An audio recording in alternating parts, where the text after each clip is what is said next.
Ladies and gentlemen, it's December 28th.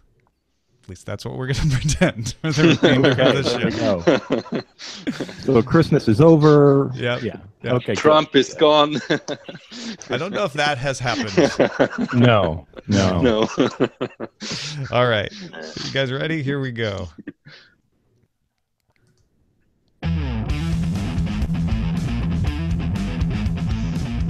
This is the Daily Tech News Show for Wednesday, December 28th, 2016. I'm Tom Merritt. Joining me today, Roger Chang, our producer. How are you, Roger? I'm good. Very good to have you along in this holiday week. Now, listen, we always do this every year. We make jokes about how we're pretending like it's the day. This is the farthest in advance we've ever. This is more than a month before December 28th that we're recording this. So if you hear an anachronism during the show where you're like, wait, that all changed on December 5th, that would be why. But for the sake of you listening on December 28th, we'll do our best to pretend like it's the holiday week. But this is one of my favorite times of the year. We invite listeners from the show on to talk about what interests them about technology, what their experiences are with that, and we get some different insights into the world of technology that way. We've done this at Buzz Out Loud. We did it at Tech News Today, and I love continuing it. This year, we went to the Analysts, the folks who support us on Patreon at the Analyst level, to find out what's up with them. We'll change it up from year to year. So if you were somebody who was hoping to get a crack at it this year, there's always going to be people left out. Apologies for that, but you'll probably have a chance again. So hang in there. This is also serving as our quarterly analyst call as well, where we talk about the state of the show. Roger, there's really not a whole lot going on right now except for holiday planning, scheduling our holiday week, etc. That's true. We're essentially at the point where we've already booked and finalized dates to record in the past for the future our prediction show. So starting next week, you will be entertained as you find all our contributors basically seeing how well they did and determining how their predictions for 2016. Wait, I think if I've got this right, 28th. Are we in the 28th? Starting tomorrow.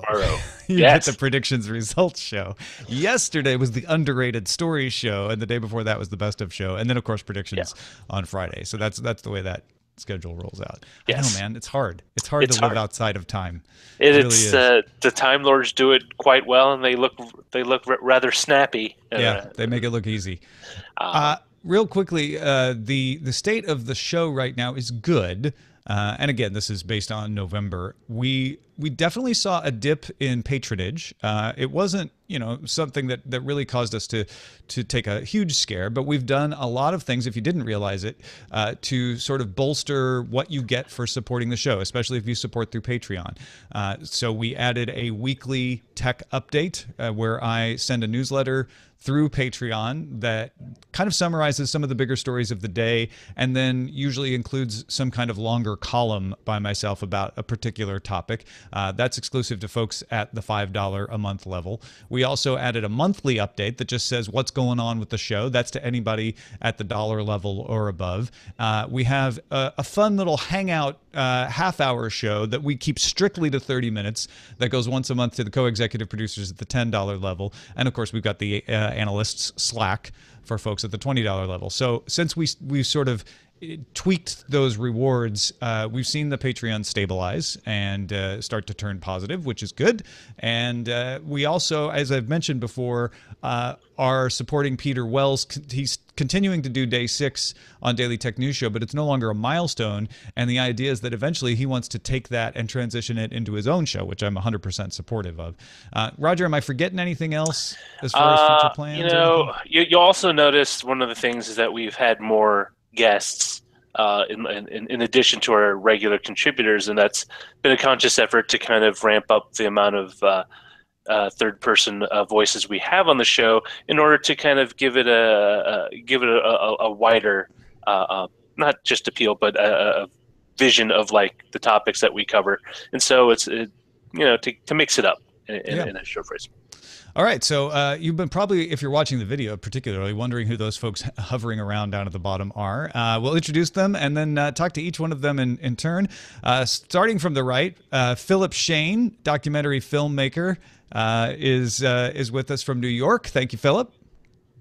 My pleasure. Great to be here, Tom. Now, I said starting from the right, but farther to the right, and we're not talking politics. This is just the way it shows up on my screen.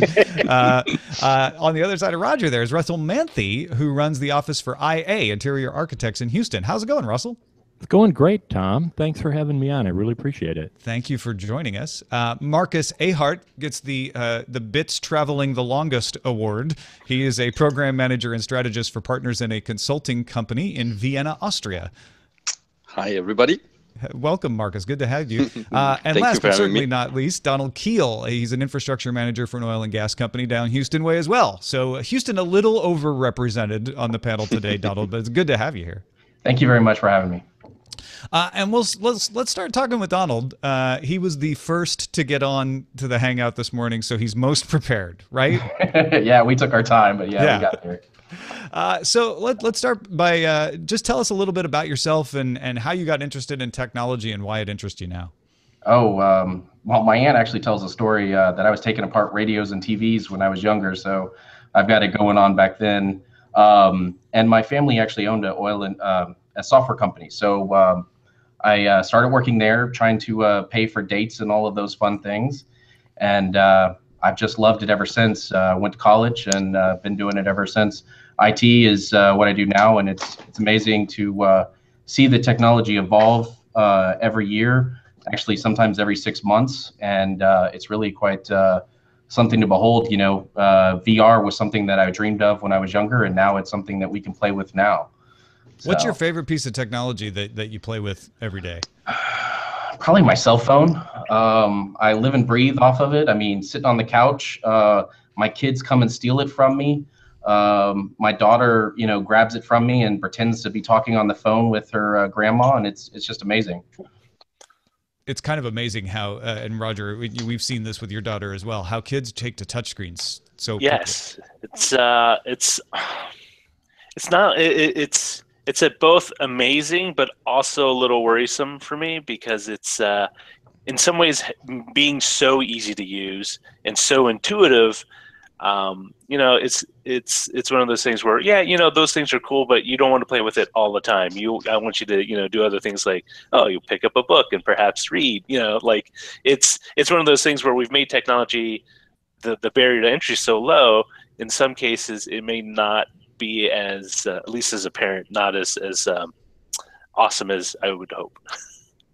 Well, we've actually with my 5-year-old taken away his iPad, only given him like 30 minutes, and we've dramatically seen his attitude improve because he seems like he gets sheltered into that iPad, and then you pull him out of it and you say, you got to play with Legos, you got to go outside, I don't want to see you back until the sun comes up or is going down. We've actually seen a better improvement taking away some technology. Yeah, I totally, I noticed that she gets, you know, there's some times where she just throws a tantrum if she wants it. It's like, no, I'll give it to you off and I won't turn it on. But, you know, she'll play with it for 10 seconds and move on to something else, like her Mega Blocks, which are basically Lego clones, or like we'll take her to the park, you know, stuff that, you know, gets them outside and physical and not necessarily, you know, stooped in a position where they're just kind of looking at a little electronic screen all day. Yeah. I'm curious to ask you, Dad, do you think it has something to do maybe with the apps? Like maybe if there were different apps or different activities, like what if they were doing a drawing program or reading a iBook on the iPad or something? Does that change your attitude?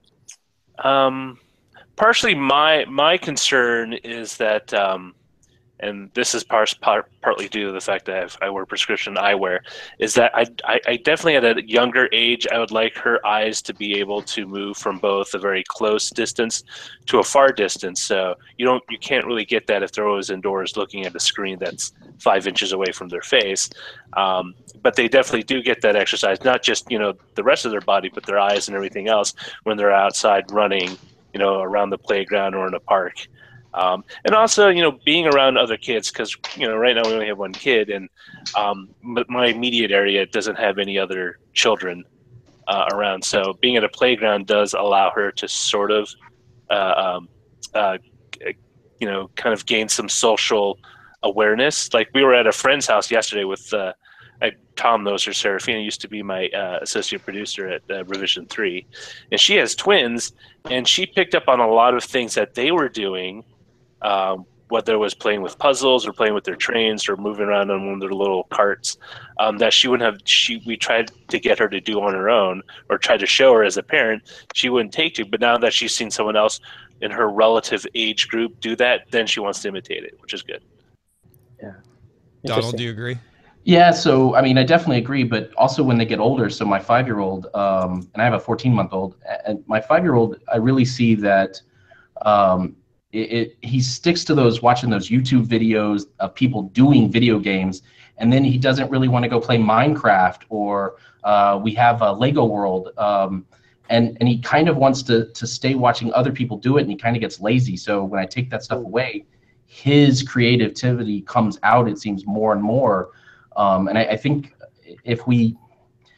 I think we're almost stealing our children's creativity by just giving them so much content. I remember, in the car, we had to figure out what we wanted to do. So we played like games like I Spy and stuff like that, or we just came Stop up Touching with Me was the game that my sister and I played quite a bit. Yeah. That game's starting to become a problem now for me, but I think that interaction, we're missing some technology by giving them all of the stuff and them not being able to come up with their own creativity and play. And I think books, were a big driver for that, and we're kind of missing the boat sometimes. At least I fear as a parent. We got a question from Big Jim in our analyst Slack here, which I think I'll probably want everybody to touch on. What's the tech story that surprised you most in the last 3 months? Oh, in the last 3 months. Donald? Actually, one today, which was huge for me, Oracle buying DYN is going to be a big thing. Yes, that story last month was very surprising. But yeah, no, that definitely is a big surprise. That's right. Just because, I'm on the enterprise space, and so that could make some really big changes. I think a lot of the M&A activity this year has been the biggest story. A lot of changing of the players and the guards has been a big thing. Yeah, no, and in fact, on the day we're recording this, it's no joke. There's a semiconductor consolidation. There's the Oracle one that you're talking about. There's the Solar City Tesla consolidation. Like it's happening in a lot of different verticals. There's a lot of consolidation going on in tech. Anybody else want to weigh in on that before we move on? Oh, well, I just wanted to say that I think that the evolution of Microsoft, especially joining the Linux Foundation and all the other things that Satya Nadella has done with that company, has been one of the more surprising, and in a very good and pleasant way, things for the last 12 months in tech. I mean, I think that it's made Microsoft definitely a better company in the public realm in terms of their perception in the market, and it's given a lot of tools to a lot of people who may not have otherwise got to use them. So I've been really very pleasantly surprised by how that's gone. I would say the Samsung battery debacle. To me, that came out of left field, because you expect, especially with a large conglomerate that outputs everything from rice cookers to HD TVs and smartphones, that they would have enough of a kind of a management control on that stuff could have been seen ahead of the curve. And I think what astonished a lot of people is how poorly it was handled. Not aside from the actual battery issue, but like just kind of PR and disaster control on that whole thing. It seemed a little ad hoc. They were just shifting from one position to another, letting events control them instead of trying to control the events as they rolled out. I would say, weirdly, somewhere that could be a metaphor for the story I was thinking of, which is the explosion of fake news and the discussion the explosion of awareness of fake news. Yeah. Yeah, exactly. Well, yeah, that is interesting, right? I mean, I don't know that I'm still a little skeptical on the actual power of it, but it's interesting to see it discussed. And a much smaller story, but one that I just found fascinating, such a sign of the times, was this moment where Vice President-elect Pence went to Broadway to see Hamilton, and there was booing and stuff like that. But in the middle of at the end of the show, the cast called upon the people to take out their cameras and start broadcasting live from a Broadway theater, which is kind of the lowest tech kind of entertainment. Yeah, that they're used to and in a situation where you're often reprimanded, definitely not to take photos or videos, right? Right. That's right. That's right. And then, so there was that whole thing played out. And then, of course, Trump, you know, being the first president-elect and then to be president, to use social media, especially Twitter, in the way he's been doing. I mean, that's just like enormous sea change. Yeah. No, social media, you know, it's not like it's new, and it's not like this is the first time it's played a part in national politics, but it certainly was at the forefront in a way that it hadn't been in the past this year. Marcus, do you have a thought on this? I think, well, I'm following, of course, the social media part, but it's not that strong in Europe. For me, it's actually much more interesting to see the combination between what's going on, what you're strongly reporting on in the developments in California, in the western side of the US, especially with car makers, and then to see difference in what's going on in Europe and how, on the one hand, I would say the big car makers are recovering now, and trying to come up with solutions, even beating what Elon Musk is showing or bringing up first. But it's the struggle between a little bit between the US and Europe, and the old car industry and the new car industry, and how they are challenging each other. So that's really the interesting part that I found this year, evolving a lot, actually. Yeah, no, that's fascinating. Yeah. And I would add Asia into that as well, with, you know, Baidu doing self-driving cars and Nutonomy in Singapore. We see the European and American and Japanese car manufacturers all having to react to a bunch of new players who some want to help, some want to harm, or maybe not harm, but want to compete with them. Yeah, exactly. It's interesting to see. On the one hand, you have really good foundation engineering that is trying to come up with similar solutions that some others are completely re-engineering from scratch. And so this battle is from an engineering side. I found that very interesting, and you're doing a good coverage on that. So congratulations. Oh, thank you. There. Well, Marcus, let's stick with you for a moment. Tell us a little bit about yourself and what got you interested in technology. Actually, my parents had a computer company, and so I grew up back in the 80s already with computers, and I got to play actually with a lot of computers, because before my class. And right when you talk about computers, your internet connection starts to get crunchy on you. Okay, yeah. So you were saying, wait, back before computers, you say what? No, I was saying, I remember back in the 80s, there was this show Max Headroom, and it had a lot of virtual reality. For me, this was really the future and where we're going, and it's because at that point we really have it all. The odd thing, Marcus, and I'm sorry to interrupt you there, but the odd thing is that your internet connection decided, as you were talking about Max Headroom, to force you into an unwitting impersonation of Max Headroom.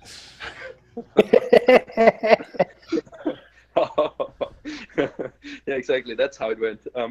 So yeah, I would say what got me into technology is really growing up with computers, and I'm following up ever since. I lived in California for a couple of years, and I really saw the inspiration and the agility that was there. And I moved back to Europe, and I see the difference in thinking, but also in where we are over here. And that's what keeps me driving, also to find out what is possible, and then probably bring lower developed areas also to that area. That's a little bit what keeps me driving in technology there. Yeah. If I may ask, what was your first computer? It was we had this old IBM. It was like a suitcase with a handle on it and an orange screen, and it had about 25 megabytes of RAM or storage at all, I think. And so that was the first one that we had actually in the company, and I used that also for playing. Yeah, well, DOS shell basically. Yeah. Right. 25 megabytes ought to be enough for anyone, right? Yep. Well, we got a question from TV is my girlfriend, kind of a follow-up to Big Jim's, actually. And we'll start, Marcus, I'd like you to start with the answer here. What are you most surprised hasn't been a big tech story?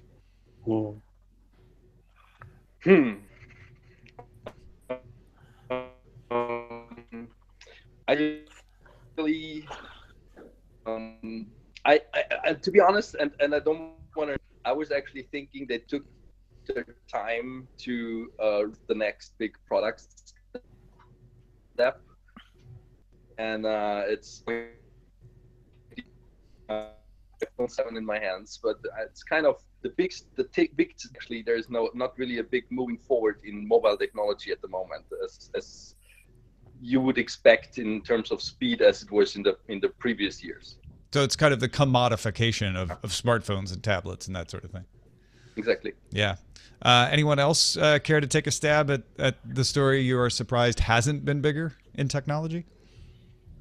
Well, one I would say is I think it's hard because it's a story that takes time to develop, but I think that the impact that it's having on the way people write or the way people communicate, or we're starting to see the way, what is it, fomenting revolution and stuff like that. I think a more serious look at that, not just sort of off the cuff, like, oh, well, it seems to be doing this, it seems to be doing that. I think that being able to look at the real impact would be possible, but maybe it's just a little too deep for the broad audience. You mean like a wider view of the social impact? Because we obviously saw a lot about it with the Brexit, a lot about it with the U.S. election, but it's very focused on those events in those cases. Right. I mean, if we look back to when electricity was invented or aerospace or something like that, I mean, enormous, well, electricity more to the point, enormous changes that we could look now and see a huge difference between pre-telephone and post-telephone, for instance. Definitely, yeah. And maybe we're still too much in it, but I feel like it's been going on now. It's surprising how long it's been going on, right? Since before '94, at least, the web and stuff like that. I think for me, it's probably net neutrality, which gets covered extremely well on this show, and I think the people who listen to this show are very well aware of it. But given how big of an issue it is and how many people it affects, it just doesn't. It seems underreported in the popular press, actually. Yeah, it got a spike in popularity at the point that the FCC was voting on the new guidelines, right? And it was not reported so much as a technology story as a political story at that point. Mm-hmm. I don't think people really understand how much it might cost them, if net neutrality loses. I mean, the end users might have to pay 3 or 4 different people to get their content they want. And I don't know if they totally understand that. Yeah, that's one aspect of it for sure. And I have a feeling that the incoming administration may not decide to change those guidelines. It's a matter of whether they want to fight the battle, because once these rules are made, which they are, then you have to go through another notice for proposed rulemaking and debate the whole thing again. But we may see that happen. Yeah. Yeah, and it just feels like it goes against the grain of what the internet was originally supposed to be, and it just doesn't feel. It just feels like it isn't right. Well, that's one of the problems with covering it in the mainstream press, right? Is if you've been following technology for a long time, there's sort of I don't know what the word is, but there's this instinctive appreciation for the way the internet has worked, and you want to make sure that stays. But then when you start to try to formalize that into rules, like anytime you try to formalize a custom into a law, you start to realize what the limitations and the effects of that are. Mm-hmm. It's a good point. Donald, any other surprising stories that you thought should have been covered more or would have been covered more? I mean, to me, it's all the data breaches and the credit cards. We've had the largest data breaches in November being reported now, and then Yahoo and all of that stuff, and not really resonating with people as well has been a big thing. And I mean, people's credit cards, people's passwords, some people's lives. I mean, we had one where people, actually committed suicide from them. So those stories never really hit the general public. I think was a huge thing, a huge loss for them. I mean, I'm sure someone out there is reacting like, "What are you talking about, Donald? Every day they're covering these stupid breaches and making a big." But I think what you're saying is very true. People don't. people are getting tired of them. They're getting used to them. It's a case of, I would say, a little, so many that people kind of grow numb. Like they say, oh, it's another one, and it's really hard to kind of treat each one as an individual case of a broader thing, because this word's been used a lot since the campaign, but normalized. Like data breaches have been normalized, so it's kind of an expected thing, and no one's really kind of like, well, why should this be such a regular occurrence? Why isn't there more pushback, or at least more safeguards put in place to ensure that what medical or financial information is kept secure in these institutions? It's also, Roger, I think it should even go further. I think at a certain point it should become actually human right to have a right on your privacy. And the problem I see is, as you said, people are used to it so much, and you see bits and pieces, but there's not really a lot you can do to prevent it. And it's a lot depending on governments and on regulations and on the goodwill at the end of a company to invest in that or not, and that's a big issue that I see there. Yeah, but instead of vesting on their goodwill, you could put laws in place to at least hold some of those people accountable, to say, if they don't at least follow whatever guidelines the government comes up, that they can say, you're going to go to jail, or you're going to, have your funds taken away, or whatever. I mean, there needs to be something at that level. And I know it's a global issue, and it's hard to work at, because your data might be in China, or it might be in Europe, or it might be in the US or whatever. But I think it's something that laws could be put in place that at least put penalties to those companies. And unfortunately, that takes it takes a certain amount of political will to do that. Yeah. You're right. I point the finger a little bit too at the media, because it's a tough thing. And Tom, you would appreciate this. I have a background in science communication before I sort of did more general stuff. And technology is still, the vast majority of tech journalism is the gee whiz gadget stuff. And then the other side of it, like the level you guys are talking about, is already 2, 3, 4 levels too deep. Or just not presented in a way that the average person can grab it. And also in the media, there's an unfortunate leveling. It's a little bit like normalizing, but I think even worse than that, there's not a distinction between a murder today and this policy problem and this hack. There's an inability to understand the urgency of any of those things. And that being the case, then if it bleeds, it leads. Takes the attention. All right, Russell, let's shift over to you. Let folks know a little bit about, what you're into and why you're into technology and that sort of thing.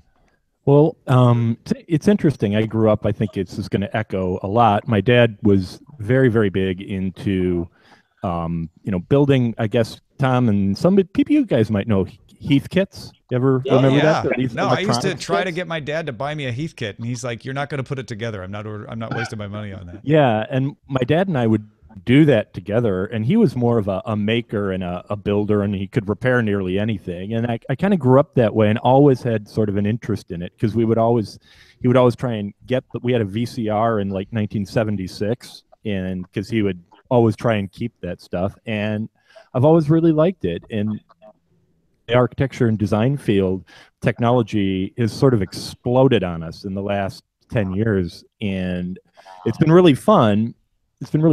Part has been that we've gotten into VR here at the firm and presenting to our clients in virtual reality, which has been so much fun and such a game changer. And I've always just kind of liked tech, and I discovered, I think I might have listened to the last episode of Buzz Out Loud, and I'm like, what a good show. Oh, and then, I've been following you ever since. And one thing I really like is that I'm not in technology. I don't have a background in it. I have a degree in architecture, but I really like it. And what this show brings is knowledge that you don't need to be an expert. You don't need to be an IT person. And we have a lot of technology clients. And what I really love about Daily Tech News Show is it gets me just fluent enough to be part of a good conversation with them. So I really like it. Well, I'm always heartened when I hear that, and I'm very glad that that's the case, because one of the things we want Daily Tech News Show to be is a thing that helps people be able to speak more with more intelligence and a little bit of smarts about technology without having to go get a degree to do it. Just keeping it up to date. So Yeah, I'll accept the flattery. Thank you, Russell.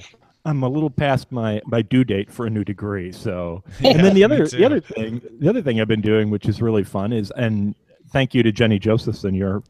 I guess what is she now on the? Is she? You've referred I think to her we're calling as her senior advisor or something. Yeah. But yeah, I'm supposed to meet with her in a couple of weeks actually.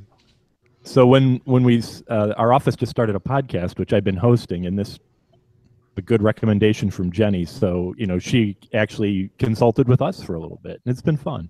Yeah. So you're now a podcaster as well. Goodness gracious, yes.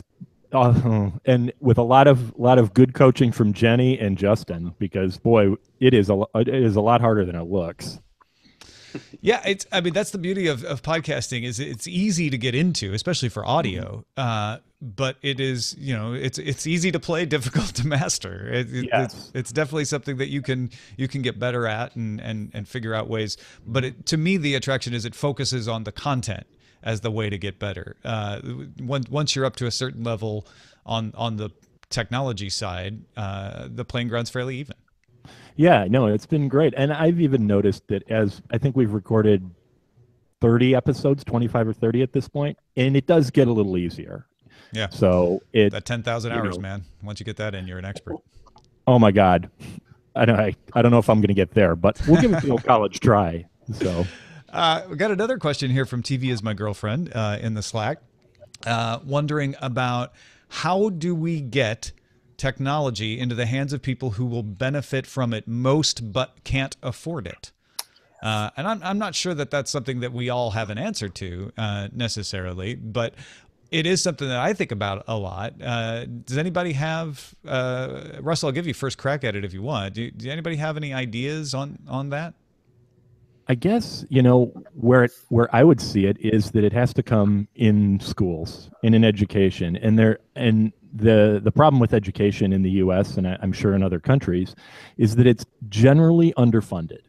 And it's underfunded for the people who sort of need this the most. There's always private institutions and private schools and all that. But I think that there needs to be the political will to fund the technology and put the tech in the hands of the students at a young age who, in family situation, whatever it happens to be, just can't afford it, because you're really disadvantaging them as citizens of the internet in the future, or whatever you want to call it. If they're not fluent, they need to be competitive, and that's what you need to be competitive. I've always thought that perhaps, and kind of speaking to that, is not just schools but libraries, where you have, because libraries serve not just children, but they also serve adults who might not have been able to access a lot of those technologies, in a way that you would have, at least in San Francisco, when the internet became public, the libraries all implemented basic PC terminals that people could use and surf the web on.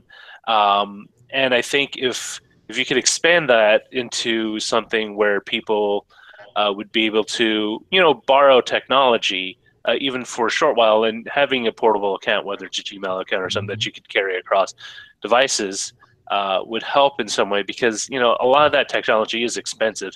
And if you can't afford some of the stuff, typically it's an older model that might be useful, but maybe not as relevant for example, you could always get like a flip phone if you need a cell phone, but it won't give you an understanding of apps or how the mobile web works on a smartphone or anything like that. So I think the Chromebook has been a really great thing. A lot of people I know, their kids all have Chromebooks, or they get Chromebooks in school, and they're relatively inexpensive. They're not, not cheap, but they're not as much as, say, a laptop or an iPad. So I think those are great options.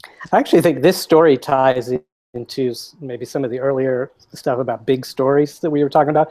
I think this is an enormous flood, huge transformation in human society that is coming, because as we see, the mobile devices are getting cheaper.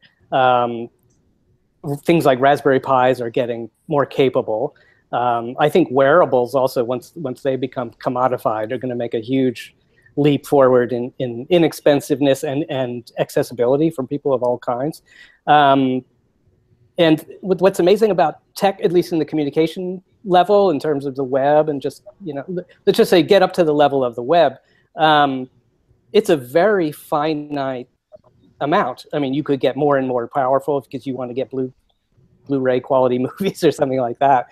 But for the most part, just to get to the level of it's like getting plumbing.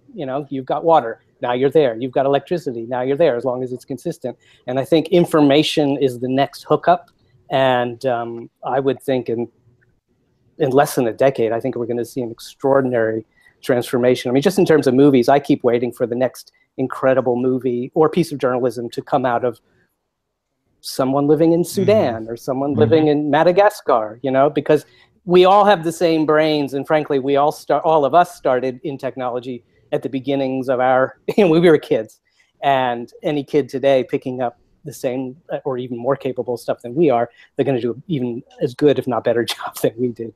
It ties in a little bit to what Marcus was saying earlier about the right to privacy, the right to information is something that people discuss a lot. And Marcus, I'm curious, in Europe there is a different approach to education. There's a different approach to the social welfare and the social safety net. What's your perspective on how we get technology into the hands of those who can't afford it? I think education is definitely an important part, and I think a fair tax system that distributes also the money and funnels that in, and not just philanthropy or if the gates of the world start actually distributing, I think funneling really a good amount of money into education and into help projects and helping also other countries, especially in Africa over the next years, or other third world countries, to help really adapting to the technology, at least at the lower parts, to getting the devices to have access to. And I think the internet org, all discussed, is a good, with some perspective also, or with some problems, of course, but I think it's a good initiative in general to bring technology to these countries. And I think the interesting thing is we see that over one generation or maybe two generations, we make so big technology steps that actually a lot more people have access to knowledge that was before only available to a very small group. And I think that's a very good move forward into the right direction. Yeah, I wonder if it's even equivalent to books. Whenever books were, the printing press, and then books were made cheap enough to spread. Think of it now, books are still physical objects, and no matter how relatively inexpensive they can be, and they can be given to people all over the world, nothing compares with the bang for the buck that you get from a connection to the internet. I mean, it's sort of the democratization of information, I think. Right. In a huge way, yeah. Yeah, but the biggest problem is places like Africa, Papua New Guinea, places I've been to for my job. They don't even have roads. They don't have electricity. Sometimes they're fighting for just the next meal or whatever. And so it's giving them internet access or giving them a device. How are they going to power that device? Are they going to be able to read that device? I mean, I remember someone thinking I was a medicine man because I gave someone Tylenol. And so that you were literally the man with the medicine. But yeah, no, I know what you mean. But the dynamic of what we think is technology and what they're struggling with isn't quite the same thing. Yeah, I agree with you, because, and oftentimes, I mean, it's not to say that these initiatives are bad or that they're ill intent, but rather in certain situations, the people who live in certain regions of the world, what they actually need is better governance. They need a government that is responsive, that isn't corrupt, and can at least shepherd a modicum of infrastructure, whether it's road, potable water, electricity, because those are the things that people need to deal with on a day-to-day situation. It's not to say that technology takes the back seat. It doesn't have to, but oftentimes all these things need to go hand in hand. You can't do one without the other. Like you need all these need to be brought to the fore at the same time, and shepherded along at the same time. It's not like civilization, like the game Civilization, where you need to build, you need to build like a pyramid structure first before you can have high rises. There are ways that you can do that, but at the same time you can't ignore the plight that these people need a means of employment. They need a way to provide for their families, a way to put a roof over the families' heads, and all the rest, kind of thing. There are programs, like I actually have some colleagues who work at a program that comes out of Princeton that going on 20 years now have been increasing the number of science education classes at the college level that they've built all over, I think in 15 or 16 different countries in Africa. And what they've been doing slowly, and now that's been going on long enough that graduates have become the teachers, and what they're building is mentors who have enough scientific knowledge or any kind of agricultural knowledge, whatever it is, to become a mentor in their village. And they go there and they can start teaching the people there. And that becomes a connection between the village, which is totally disconnected from roads and communication, and the city knowledge, as well as the world. It's just a 1-2 hop. And I think that when we say they don't have problems, they have problems, they don't have roads, they don't have this and they don't have that, they don't have good governance, the people are going to do it themselves. Giving them the information. In some cases, if the technology can help them overcome the infrastructure problem, in some cases it can't. So it's identifying, where are those cases where having a relatively affordable feature phone and a money transfer service like M-Pesa solves a bunch of problems and frees us up to focus on the more essential problems like governance, like security, like the economy, et cetera. Exactly. TV, as my girlfriend clarifies too, he or she was more thinking along the lines of a Nest thermostat for someone that savings could mean a week's worth of groceries over the course of a year. So yes, we all immediately go to the most needful examples, but there's also the folks who are like, I'd love to buy a Nest thermostat, but that's a couple $100 I can't afford this month, even though it could save me over the course of the year. I mean, that could be one of those things that's implemented through the utility company. Like in the same way, at least out here through PG&E, they offer stipends or rebates on energy-saving technologies. For example, one of the things you're trying to do is encourage people to move to more water-efficient appliances, washing machines, water heaters. And so you will get a rebate or a discount on your bill if you purchase, one of the listed products that they have. And it could very well be something as straightforward as that. I mean, again, this actually goes back to the whole thing we were talking about earlier, where it requires a level of political will and interest. I mean, not just will, but just interest. Like people actually think this is something worth pursuing, not just kind of a scheme that a couple of college kids think is a real good idea, but it doesn't really work in the real world, kind of thing. And it's a lot of things, like being able to, this is the one thing I really like that you don't really appreciate until you have kids, is being able to like schedule doctors, but also the checkup on their checkup, like looking at their stats. You can just go through online, look at, instead of waiting for a nurse or someone to fax you or mail you something, there's that turnaround time, and being able to kind of do that. And it's like, okay, we know this is the case, and we don't have to worry about it. I mean, it means a lot to be able to do that, especially when a kid's crying. It's like, oh, what's wrong? And being able to get that information in such a quick manner, like even shooting questions to your doctor, like just shoot an email or whatever system a hospital or medical group sets up. You just, like, I email my doctor, it's like, oh, is this something to worry about? And, about 6 hours, or usually about 2 hours, I get a response, which is great. I mean, typically you try to make a phone call, you have to wait, and then they'll get a nurse, and then just try to figure out when the doctor has time to talk to you. Even though it's just a simple yes or no answer. All right. Well, let's turn finally to Philip Shane, last but not least. And Philip's been on the show before. So particularly, Philip, I'd like you to let folks know not just why you're interested in technology, but you as a filmmaker have the entire breadth and depth of the human experience to document. What attracts you to technology among all of those topics? Well, it's such a deep connection that I'll just say, without getting too corny about it, I want to say I owe my life to it, although it's deeper than that even. I owe everything I do, all the meaning I get out of the world comes through creativity, and the computers. I mean, before we had computers, I still was able to do stuff with audio tape and stuff like that and Super 8 film, but man, it just completely changed everything. To the point where now that starting in 2005, I started being able to work at home.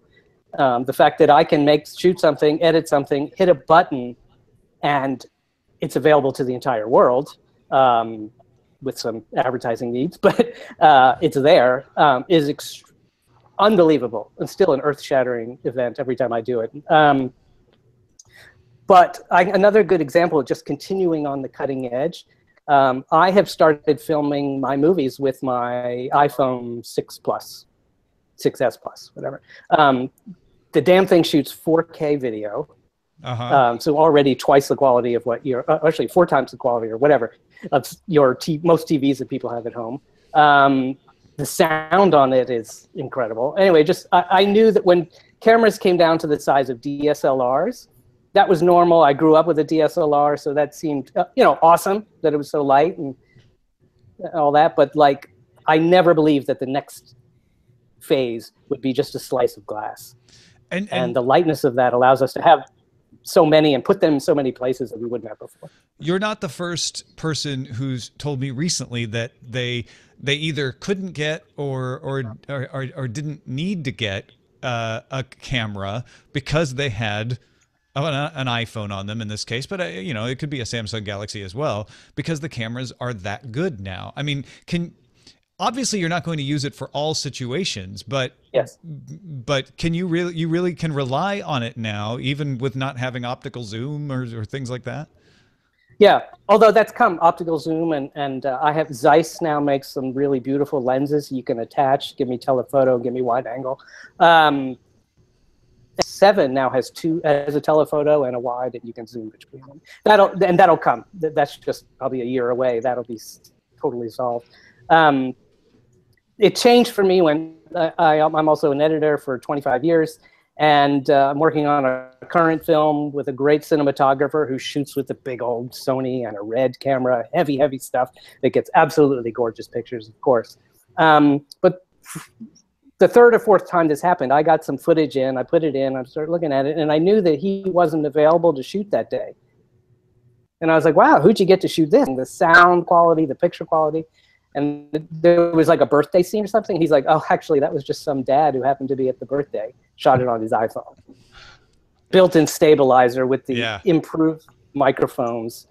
I mean, you're done. It's storage is, there's still some hurdles to get over. Bigger storage will be nice and things like that. But so you don't need the blue brace packs anymore. You don't even need a DSLR. You just have this little tiny nub on your phone. That's right. Well, I do carry, I have a little gimbal, which is another thing that came out of drone technology, but these little Steadicam devices you can give it an added stabilizing, and that's just unbelievable. And let me just add, from a huge, again, going back to the human story, an incredible society-changing thing, the difference between being able to shoot movie-quality stuff on your phone, which you already have with it almost, and you can edit on the phone, and you can upload with the phone. I mean, it's all there. This piece of glass, that's going to change everything. I mean, anybody can shoot it, and with the built-in stabilization and whatever, it's just going to be good enough. And as we know, actually, the quality doesn't really matter at a certain point. The technology has far superseded the level of quality that's actually needed. Yeah. Well, and that's one of the, going back to what we were talking earlier about podcasting, being the thing that's like, hey, once you get a certain basic level of equipment, you can just do it. And that basic level of equipment has been getting simpler. And it's true for filmmaking. It's true for lots of different industries, not just media industries either. No, I think it's great that the creative process is opening up through the use of the availability of this technology, that more people can be makers and creators, and the barrier to entry in that is getting much lower. And that just lets more people participate. And maybe it's a sentimental thing, but honestly, I feel, and I'm sure I'm not the only one, when you talk about the attachment to tech and why am I interested in tech, I am so grateful to the people that make these things. I mean, when I was a kid, all I knew was that it was Steve Jobs and Steve Wozniak and Bill Gates. But of course, now I understand the vast, amount of people and research that goes into it. But I'm hugely grateful. I mean, so if I'm one of however many hundreds of millions or billions who also appreciate that, there's a hope for maybe science and technology going forward with more than just, there may be things that can push it for good things. Medicine too, of course. What I like a lot is actually that technology allows us to, all different kind of groups start working together and bring their knowledge to their best. That's, I think, the most amazing thing, that a filmmaker is suddenly also completely involved in technology. Is just great, right? Yeah. Yeah. Well, and it's actually one of the things that I think is causing such concern over our interactions on social media is all of these groups that used to just ignore each other through ignorance, right? We just didn't know someone believed that, are having their ideas conflict. My hope is that means in the end we all end up in a better place with a better understanding of each other. But it's a painful process to go through. Yeah, and I think it's going to have to go through something really, I don't want to say a war or something, but like a societal war or a culture war. I mean, I think that to get, putting off to another topic here, but I think to get to internet civility and just general societal civility using technology, it's going to have to get really bad before it changes itself. Well, don't you kind of think this is the Wild West of the internet right now, and eventually we'll get into the 50s, 60s, and the 70s and all of that, type frame? I actually think it's past the Wild West, but it's in like the early 1900s, the 1910s or 20s. Oh, so the mobsters are running?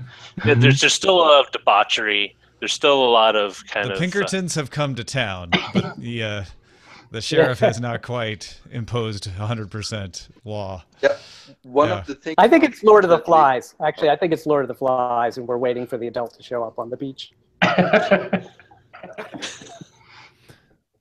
All right, well, that's going to wrap us up. Thanks to everybody watching and participating. And, of course, huge thanks to our panel. Normally, when we have guests on the show, it's maybe a writer or somebody who has something to promote. I know not all of you guys have something you need to tell folks about, but I'll give you the opportunity for that if you do. And if not, just any last thoughts about anything in particular. And we'll start with you, Donald. Thank you again. No, thank you for having me. I guess the last thought is technology and changing how archaeologists look at us, in the past and stuff like that might really change how they think and how they think in the future. Excellent. Thank you, Donald Keel. Marcus Ahart, anything to tell folks about before we go? Thanks a lot for keeping the show up. We lost Forward Thinking, unfortunately. That was the other show that I loved, but that stopped. But thanks a lot for doing that, Tom. And I think I would really love to see that we get a better understanding and also responsibility on privacy and data leaks. That's definitely something we need in order to move a little bit more happy forward and not being scared of getting hacked with our private lives. Thank you. 100% agree with you, Marcus. Thank you. Russell Manthe, what do you got to tell folks before we go? Well, it's been a real pleasure to be on. Thank you so much to be a sort of a non-technology person on here. And if you want to follow me, you can follow me at Russell Manthe on Twitter. And that's 2 S's, 2 L's, right? Correct, Russell yes. Manthe. Philip Shane, before we go, what else do you have to tell folks about? Well, first of all, just as I'm grateful to the people who make the technology, I'm hugely grateful to people like you who communicate and help us understand the technology. What the hell's going on inside those black boxes, including the one in our brain. So I think that what you do is at a high level of quality that's above and beyond the average in terms of helping people understand. So thank you for that, and I'm glad to support it. If people want to reach me, I'm on Twitter, Philip A. Shane with 1 L, Philip A. Shane. You can go to my website, philipshane.com. And the last thing I'll just say is I do make documentaries, and I love using technology, and I'm also do a lot of teaching about how to make films to all kinds of ordinary people. And as you know, all of you are living in some extraordinary world, seeing extraordinary changes. And if you have any interest in learning how to just capture that and condense it in a very easy way using tools you already know, I'm happy to help. Excellent. Thank you, Philip. Mr. Chang, anything else from you before we go? Watch Daily Tech News Show. It's awesome. It keeps Roger and I employed, so thank you. And let me reflect back not only to all four of our guests, of course, but to every single person out there who supports us, whether it's on Patreon, whether it's in our store, whether it's through PayPal, whether it's just telling folks about the show. It is because of you that we're able to continue to do the show, and it's what motivates me to continue to try to do the show at the high level that we do, or at least that we try to do. So thank you for that as well. Our email address is feedback@dailytechnewsshow.com. We're live Monday through Friday, 4:30 p.m. Eastern. Usually we'll be back after the first of the year at alphageekradio.com and diamondclub.tv. Our website is dailytechnewsshow.com. Tomorrow, we look back at our predictions from last year to see how well we did.